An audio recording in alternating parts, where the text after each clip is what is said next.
স্বামী গম্ভীরানন্দ রচিত শ্রীমা সারদা দেবী গ্রন্থ থেকে পাঠ করছি। একদিন শ্রীযুক্ত কালীপদ ঘোষের অর্থাৎ দানাকালীর পত্নী অতি বিষণ্ণ বদনে ও আকুল প্রাণে শ্রীরামকৃষ্ণের নিকট আসিয়া নিবেদন করিলেন যে তাহার স্বামী কুসঙ্গে ও কুকার্যে মত্ত থাকিয়া পারিবারিক জীবন বিষময় করিয়া তুলিয়াছেন। সুতরাং ঠাকুর যদি দয়া করিয়া কোনো ঔষধ দেন তবেই তিনি অকুলে কুল পান। দানাকালী তখনও শ্রীরামকৃষ্ণের নিকট যাতায়াত আরম্ভ করেন নাই এবং কলকাতার লোক তখনও ঠাকুরের সংসার সম্বন্ধ শূন্য সাত্ত্বিক ভাবের সহিত পরিচিত হয় নাই। তাই ঘোষপত্নী তাহাকে উচ্চশক্তি সম্পন্ন সাধুমাত্র ভাবিয়াই ঔষধ যাচনা করিলেন। ইহা ঠাকুরের দৃষ্টিতে সদৃশ হইলেও রহস্য করিবার জন্যই হোক কিংবা ঘোষপত্নীর কাতরতায় বিচলিত হইয়াই হোক অথবা কোনো অজ্ঞাত দৈব প্রেরণায় তিনি তাহাকে নিরস্ত না করিয়া নহবতে যাইতে পরামর্শ দিয়া বলেন, সেখানে এক স্ত্রীলোক আছেন, তাঁকে তুমি সব খুলে বললে তিনি ঠিক ঠিক ওষুধ দেবেন।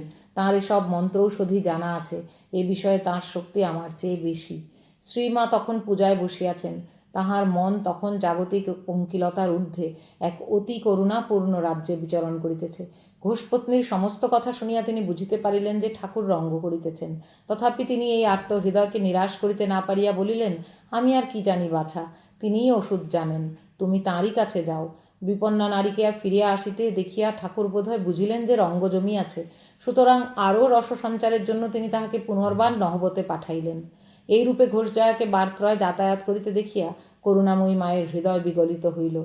তিনি সমস্ত ব্যাপারটাকে শুধু রঙ্গরসে আবৃত করিয়া সে ব্যথিত প্রাণে আরও আঘাত দিতে চাহিলেন না। অতএব তাপিতা নারীকে আশ্বস্ত করিয়া এবং পূজার একটি বিল্লপত্র তাহার হাতে দিয়া স্নেহমাখা স্বরে বলিলেন, বাছা, এটি নিয়ে যাও, এতেই তোমার বাসনা পূর্ণ হবে। ঘোষগৃহিণী সে আশীর্বাদ মাথায় তুলিয়া লইলেন। যথাকালে মায়ের অমোঘ বাণী সফল হইয়াছিল। দানাকালী শ্রীরামকৃষ্ণের অনুচরবৃন্দের অন্তর্ভুক্ত হইয়াছিলেন। কিন্তু ইহা অপেক্ষাও লক্ষ্য করিবার বিষয় এই যে এই ঘটনাবলম্বনে ঠাকুর শ্রীমায়ের কৃপাহস্ত উন্মোচিত করাইলেন। যথা আগ্নের দাহিকা শক্তি রামকৃষ্ণে স্থিতা হিয়া সর্ববিদ্যা স্বরূপাং তাং শারদাং প্রণমাম্যহম। হরি ওম তৎসৎ। শ্রীরামকৃষ্ণার্পণমস্তু।